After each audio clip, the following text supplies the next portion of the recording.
Well, what struck me is that going into the meeting, the market was, as we were discussing a couple of hours ago, Willem, 50-50 on whether they would cut interest rates. We didn't even get a change in composition. It stayed 7-2. The same two people who voted for an interest rate cut last time are the same people voting for a cut today.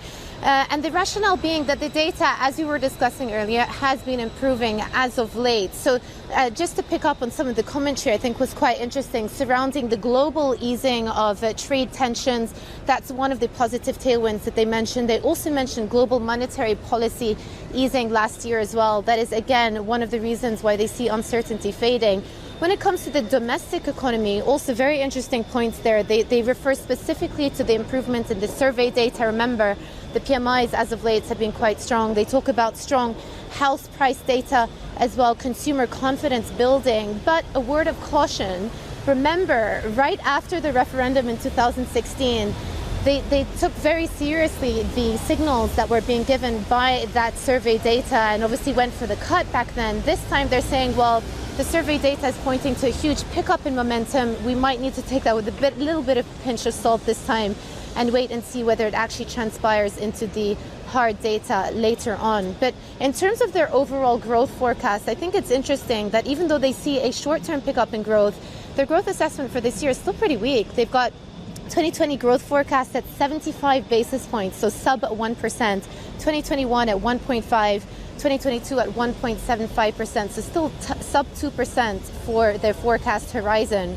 One other element I want to bring up as well is that they have downgraded their long-term supply growth potential to around 1.1%. Now, why is that important? You will remember that the Chancellor, Sajid Javid, has been talking about raising the growth potential of the UK economy back to 2.7, 2.8%. That is significantly higher than the forecast that the Bank of England are coming out with today, which sees the economy's sort of potential growth at around 1.1% as well.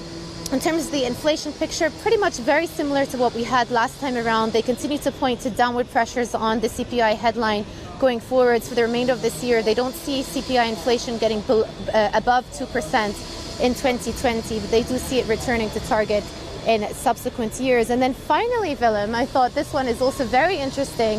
A forward guidance point.